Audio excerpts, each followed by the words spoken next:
Hello എല്ലാവർക്കും Sara's cooking വീഡിയോയിലേക്ക് സ്വാഗതം. എന്തെല്ലാമാണ് എല്ലാവർക്കും സുഖം തന്നെയല്ലേ? ഇന്നത്തെ നമ്മുടെ വീഡിയോ ഇന്നലത്തെ ഇഫ്താർ വിശേഷങ്ങളെല്ലാം ആയിട്ടുള്ള വീഡിയോ ആണ്. അപ്പോൾ ഇതിൽ ഞാൻ റെസിപ്പീസും കൂടി കാണിക്കുന്നുണ്ട്. അടിപൊളിയായിട്ടൊരു സിമ്പിളായിട്ട് തയ്യാറാക്കാൻ പറ്റുന്ന ഒരു സാൻഡ്വിച്ച് റെസിപ്പിയും കൂടി കാണിക്കുന്നുണ്ട്. അപ്പോൾ വീഡിയോ സ്കിപ്പ് ചെയ്യാതെ മുഴുവനായിട്ട് കണ്ടു നോക്കാം കേട്ടോ. അപ്പോൾ സാൻഡ്വിച്ച് ഉണ്ടാക്കാൻ വേണ്ടിയിട്ട് ചിക്കൻ ഇതാ ഇവിടെ എടുത്തിട്ടുണ്ട്. ചിക്കൻ ഇല്ലേനു, ഇപ്പോൾ വാങ്ങിയിട്ട് കൊണ്ടുവന്നെയാണ്. അതിതാ ക്ലീൻ ചെയ്തെടുക്കുകയാണ് ചെയ്യുന്നത്. അങ്ങനെ ആ ചിക്കനൊക്കെ ക്ലീൻ ചെയ്ത് എടുത്തിട്ട് ഞാനിപ്പോൾ ഇതൊരു ബൗളിലേക്ക് മാറ്റിയിട്ടുണ്ട്. ഇനി നമുക്കിത് മാരിനേറ്റ് ചെയ്തെടുക്കാം. അതിനായിട്ട് ഞാനിപ്പോൾ ഇതിലേക്ക് 3 ടീസ്പൂൺ അളവിൽ തൈര് ഒഴിച്ചു കൊടുക്കുന്നുണ്ട്.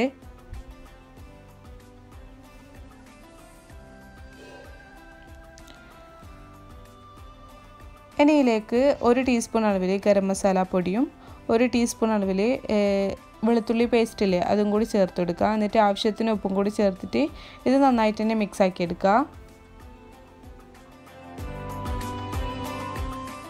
അപ്പോൾ ഇതാ മിക്സ് ആക്കി എടുത്തിട്ടുണ്ട്. നമുക്കിത് റെസ്റ്റ് ചെയ്യാൻ വേണ്ടി വെക്കാം. ഒരു 15 മിനിറ്റ് വരെ ഞാൻ റെസ്റ്റ് ചെയ്യാൻ വെക്കുന്നുണ്ട് കേട്ടോ. അപ്പോൾ ആ ഒരു സമയം കൊണ്ട് നമുക്ക് സാൻഡ്വിച്ചിലേക്ക് വേണ്ടിയിട്ടുള്ള വെജിറ്റബിൾസൊക്കെ ഒന്ന് കട്ട് ചെയ്തെടുക്കാനുണ്ട്. ഞാനിപ്പോൾ ഇതാ ഒരു ക്യാരറ്റ് എടുത്തിട്ടുണ്ട്. അത് ഗ്രേറ്റ് ചെയ്തെടുക്കുകയാണ് ചെയ്യുന്നത്. അതിന് ശേഷം ഇതിലേക്ക് വേണ്ടിയിട്ടുള്ള ലെറ്റ്യൂസും കൂടി ഇതാ നന്നായിട്ട് ക്ലീൻ ചെയ്തെടുക്കുന്നുണ്ട്. ഇനി ഇതിലേക്ക് വേണ്ടിയിട്ടുള്ള കക്കിരിയാണ് കേട്ടോ എടുക്കുന്നത്. കക്കിരി 1.5 പകുതി മാത്രമേ ഞാൻ എടുക്കുന്നുള്ളൂ കേട്ടോ. ഈ കക്കിരി ഇതുപോലെ കട്ട് ചെയ്തതിന് ശേഷം ഇതിൻ്റെ ആ ഉള്ളിലത്തെ കുരുവെല്ലാം ഉണ്ടല്ലോ അതെല്ലാം ഈ സ്പൂണ് വെച്ചിട്ടൊന്ന് കളയുന്നുണ്ട്. അതെന്തിനാണ് ചെയ്യുന്നത് വെച്ചാൽ നമ്മൾ ഇതിൻ്റെ മസാലയ്ക്ക് റെഡിയാക്കി എടുത്താൽ ഈ കക്കിരിൻ്റെ കുരുവും കൂടി വെച്ചിട്ട് നമ്മൾ കട്ട് ചെയ്തെടുത്താൽ മസാലക്കകത്തൊരു വെള്ളം പെട്ടുന്ന പോലെ ഉണ്ട്, അതായത് വെള്ളം കയറിയ പോലെ ഉണ്ടാവും. അതുകൊണ്ടാണ് കേട്ടോ. തക്കാളീൻ്റെതും അതുപോലെ തന്നെ ചെയ്തെടുക്കുന്നുണ്ട്. ആ ഉള്ളിലത്തെ ആ കുരുവും ആ വെള്ളം പോലത്തെ സംഭവം ഉണ്ടല്ലോ അതെല്ലാം ഒന്ന് കളയുന്നുണ്ട്.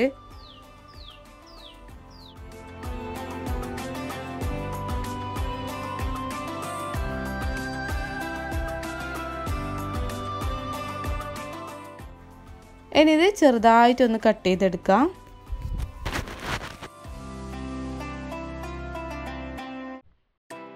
അപ്പോൾ വെജിറ്റബിൾസൊക്കെ കട്ട് ചെയ്ത് മാറ്റിയിട്ട് ഞാനിപ്പോൾ അതൊരു സൈഡിലേക്ക് എടുത്ത് വെച്ചിട്ടുണ്ട്. ഇനി നമ്മൾ നേരത്തെ മാരിനേറ്റ് ചെയ്ത് വെച്ച ചിക്കനില്ലേ അത് ഒന്ന് ഫ്രൈ ചെയ്തെടുക്കണം. അതിനായിട്ട് ഞാനിപ്പോൾ ഈ ഒരു പാനിൽ കുറച്ച് ഓയിൽ ഒഴിച്ചു കൊടുത്തിട്ടുണ്ട്.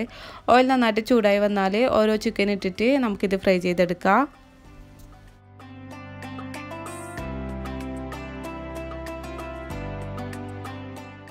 ഒരു ഭാഗം നന്നായിട്ട് കുക്കായി വന്നാൽ തിരിച്ചു മറിച്ചൊക്കെ ഇട്ടിട്ട് ഈ ഭാഗം കൂടി ഒന്ന് ഫ്രൈ ആക്കി എടുക്കുക. നമ്മൾ തേര് വെച്ചിട്ട് മാരിനേറ്റ് ചെയ്തുകൊണ്ട് തന്നെ ഈ ചിക്കൻ ഭയങ്കരമായിട്ട് സോഫ്റ്റ് ആയിട്ടാണ് എന്നിട്ട് ഉണ്ടാകുക. നല്ല ടേസ്റ്റാണ്. ഇതുപോലെ കഴിക്കാൻ വേണ്ടിയിട്ട് നല്ല ടേസ്റ്റാണ് കേട്ടോ ഇത്. ഞാൻ ഫ്രൈ ആക്കി എടുത്തിട്ടുണ്ട്. ഇനി ഇത് മിക്സിയിലിട്ടിട്ട് ഒന്ന് കറക്കിയെടുക്കണോ. അപ്പോൾ അതിന് ശേഷം ഞാനിപ്പോൾ നേരത്തെ മയോണൈസ് റെഡിയാക്കി എടുത്തിനു. ഇനി ഇതിലേക്ക് ഒരു 3 ടീസ്പൂൺ അളവിൽ ടൊമാറ്റോ സോസില്ലേ അതും കൂടി ചേർത്ത് കൊടുക്കുന്നുണ്ട്. ഇത് നമ്മൾ ബ്രെഡിൻ്റെ ഉള്ളിൽ പുരട്ടി കൊടുക്കേണ്ട ആ ഒരു ഫില്ലിംഗ് ആണ് കേട്ടോ, അതിന് വേണ്ടിയിട്ടാണ്.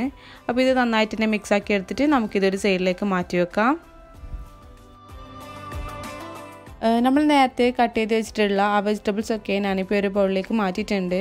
ഇനി നമ്മൾ നേരത്തെ ആ മിക്സിയിലിട്ട് കറക്കിയെടുത്തിട്ടുള്ള ആ ചിക്കനില്ലേ ആ ചിക്കൻ മുഴുവനായിട്ട് തന്നെ ഈ ഒരു ബൗളിലേക്ക് ഇട്ട് കൊടുക്കുന്നുണ്ട്. അതിന് ശേഷം ഒരു 4 ടേബിൾ സ്പൂൺ അളവിൽ മയോണൈസും കൂടി ഞാനിപ്പോൾ ഇതിലേക്ക് ഇട്ട് കൊടുക്കുന്നുണ്ട്. മയോണൈസ് ഉണ്ടാക്കുന്നതിൻ്റെ വീഡിയോ നമ്മുടെ ചാനലിൽ ആദ്യമേ അപ്ലോഡ് ചെയ്തതിനു. കാണാത്തവരുണ്ടെങ്കിൽ അതിൻ്റെ ലിങ്ക് ഞാൻ താഴെ കൊടുക്കുന്നുണ്ട് കേട്ടോ. അപ്പോൾ ഇതെല്ലാം കൂടി ഒന്ന് മിക്സ് ആക്കി എടുക്കുക. അപ്പോൾ മയോണൈസിലൊക്കെ അത്യാവശ്യം നല്ലോണം ഉപ്പുള്ളത് കൊണ്ടാണ് ഞാനിപ്പോൾ ഇതിലേക്ക് ഉപ്പ് ചേർക്കുന്നില്ല. നിങ്ങൾക്ക് ഉപ്പ് വേണമെന്നുണ്ടെങ്കിൽ കുറച്ച് ചേർക്കാം കേട്ടോ. അപ്പോൾ മയോണൈസ് കുറവായതുകൊണ്ട് വീണ്ടും ഒരു 2 ടീസ്പൂൺ അളവിൽ ഞാൻ ചേർത്ത് കൊടുക്കുന്നുണ്ട്. എന്നിട്ടിത് നന്നായിട്ട് തന്നെ മിക്സ് ആക്കി എടുക്കുക. സാൻഡ്വിച്ചിൽ വേണ്ടിയിട്ടുള്ള ഫില്ലിംഗ് അവിടെ റെഡി ആയിട്ടുണ്ട്. അതൊരു സൈഡിലേക്ക് മാറ്റി വെക്കാം. അതിന് ശേഷം നമുക്ക് ഈ സാൻഡ്വിച്ചിലേക്ക് വേണ്ടിയിട്ടുള്ള പുൾസൈ തയ്യാറാക്കി എടുക്കണോ. അതിനായിട്ട് ഈ ഒരു പാനിൽ കുറച്ച് ബട്ടർ ഇട്ട് കൊടുക്കുന്നുണ്ട്. ബട്ടർ നന്നായിട്ട് മെൽറ്റായി വന്നാൽ ഒരു മുട്ട പൊട്ടിച്ചിട്ട് ഇതിലേക്ക് ഇട്ട് കൊടുക്കുന്നുണ്ട്. അതിന് ശേഷം ഇതിൻ്റെ മേലിൽ കുറച്ച് ഉപ്പും പിന്നെ കുറച്ച് കുരുമുളക് പൊടി ഇട്ട് കൊടുക്കുക. നമ്മൾ സാധാ പുൾസൈയൊക്കെ ഉണ്ടാക്കുന്ന പോലെ തന്നെയാണ് കേട്ടോ ചെയ്യണ്ടേ. അതിന് ശേഷം പുൾസൈ ഒന്ന് മറിച്ചിട്ട് കൊടുത്തിട്ട് ആ മഞ്ഞക്കരുവില്ലേ അതൊന്ന് ചെറുതായിട്ട് കുക്കാക്കി എടുക്കുന്നുണ്ട് കേട്ടോ. ഇവിടെ എല്ലാവർക്കും ആ പുൾസൈൻ്റെ ആ മഞ്ഞക്കുരു ശരിക്കും വേവാണ്ട് കഴിക്കുന്ന ഇഷ്ടമല്ല. അതുകൊണ്ടൊന്ന് മറിച്ചിട്ട് കൊടുത്തിട്ട് ആ ഭാഗം കൂടി ഒന്ന് കുക്കാക്കി എടുക്കുന്നുണ്ട്.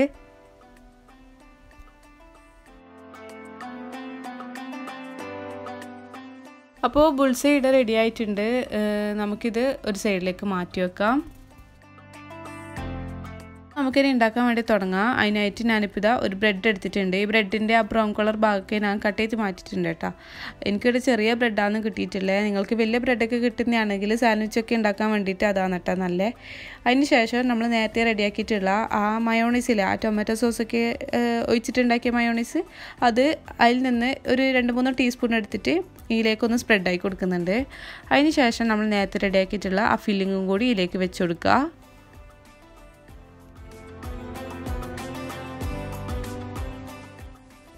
എന്നിട്ട് വീണ്ടും ഒരു ബ്രെഡ് എടുത്തിട്ട് ആ ബ്രെഡിൻ്റെ മേലായിട്ട് ആ മയോണൈസും കൂടി വീണ്ടും ആയി കൊടുക്കുക.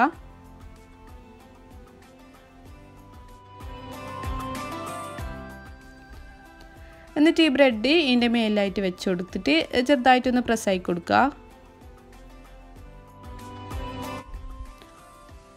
അതിന് ശേഷം വീണ്ടും ഈ ബ്രെഡിൻ്റെ മേലായിട്ട് കുറച്ച് മയോണൈസ് ആയി കൊടുക്കുന്നുണ്ട്.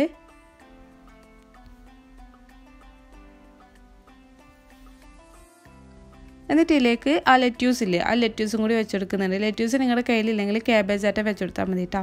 എന്നിട്ട് നമ്മൾ നേരത്തെ റെഡിയാക്കിയിട്ടുള്ള ആ ബുൾസൈയില്ല, ആ ബുൾസൈൻ്റെ പകുതി മാത്രമേ വെച്ചെടുക്കുന്നുള്ളൂ. കാരണം ആ മുഴുവനും വെച്ചെടുക്കാൻ വേണ്ടിയിട്ട് കഴിയില്ല, കാരണം ചെറിയ ബ്രെഡല്ലേ. അപ്പോൾ അതുകൊണ്ട് പകുതി മാത്രമേ വെച്ചെടുക്കുന്നുള്ളൂ. എന്നിട്ട് ഇതിൻ്റെ മേലെ കുറച്ച് മയോണൈസും അതിൻ്റെ മേലെ ബ്രെഡും കൂടി വെച്ചെടുക്കുക. അപ്പോൾ ഇതാ സാൻഡ്വിച്ച് ഇവിടെ റെഡി ആയിട്ടുണ്ട്. ഇനി നമ്മൾ നേരത്തെ റെഡിയാക്കിയിട്ടുള്ള ആ ബുൾസൈൻ്റെ അതേ പാനിൽ തന്നെയാണ് കേട്ടോ. അതിൽ കുറച്ച് ബട്ടർ ഞാൻ നേരത്തെ ഇട്ടിനേനു. ഇനി ഈ ബ്രെഡിൻ്റെ മേലിലായിട്ട് സ്ലൈസ് ചീസില്ലേ, അതും കൂടി വെച്ച് കൊടുക്കുന്നുണ്ട്. ഇനി ഇതിൻ്റെ മേലിൽ കുറച്ച് കുരുമുളക് പൊടിയും കൂടി ഇട്ട് കൊടുക്കുന്നുണ്ട്, കാണാനൊരു ഭംഗിക്ക് വേണ്ടിയിട്ടാണ് കേട്ടോ.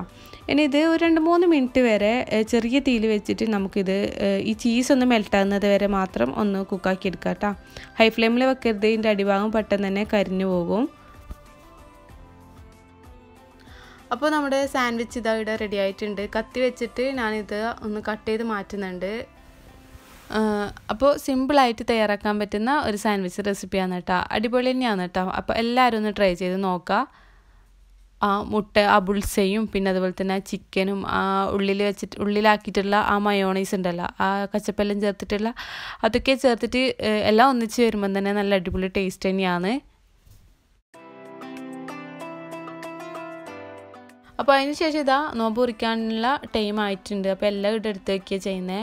ശരിക്കും പറഞ്ഞാൽ ഇന്നലെ നമുക്ക് അങ്ങനെ വീഡിയോ എടുക്കാനൊന്നും പറ്റിയിട്ടില്ല കേട്ടോ. നല്ല ക്ഷീണം ഉണ്ടായിരുന്നു. പിന്നെ വീഡിയോ എടുക്കണ്ടെന്ന് തന്നെ വിചാരിച്ചതായിരുന്നു. പിന്നെ എല്ലാവരും റംദാൻ്റെ വ്ളോഗ് വേണമെന്ന് പറഞ്ഞുകൊണ്ട് മാത്രമാണ് ഞാൻ വീഡിയോ എടുത്തിട്ടുള്ളത്. അപ്പോൾ അങ്ങനെ ബാങ്ക് കൊടുത്തിട്ട് എല്ലാവരും കൂടിയിട്ട് ഇതാ നോമ്പ് കുറിക്കുക ചെയ്യുന്നത്.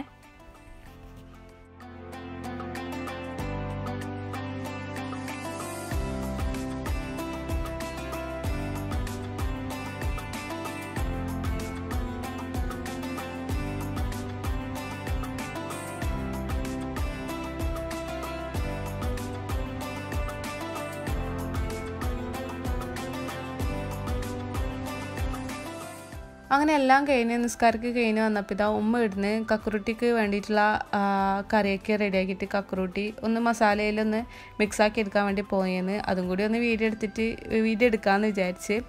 അപ്പോൾ ഞാൻ നേരത്തെ പറഞ്ഞില്ല, അങ്ങനെ ഒന്നും നമുക്ക് വീഡിയോ എടുക്കാൻ പറ്റിയിട്ടില്ല. അപ്പോൾ കക്കുറുട്ടിയാണ് ഇന്ന് രാത്രിത്തെ നമ്മുടെ ഫുഡ്. കക്കുറുട്ടി ഇതാ മസാല നന്നായിട്ട് മിക്സാക്കി എടുക്കുകയാണ് ചെയ്യുന്നത്. ബീഫ് വെച്ചിട്ടുള്ള കക്കുറൂട്ടിയാണ് കേട്ടോ. നമുക്കെല്ലാവർക്കും ഇവിടെ ബീഫ് വെച്ചിട്ടുള്ള ചിക്കനേക്കാളും ബീഫ് വെച്ചിട്ടുള്ള കക്കുറൂട്ടിയാണ് ഇഷ്ടം. എനിക്ക് തോന്നുന്നത് ബീഫ് തന്നെയാണ് കേട്ടോ. ബീഫ് വെച്ചിട്ടുള്ള കക്കുറൂട്ടി തന്നെയാണ് കൂടുതൽ ടേസ്റ്റ്.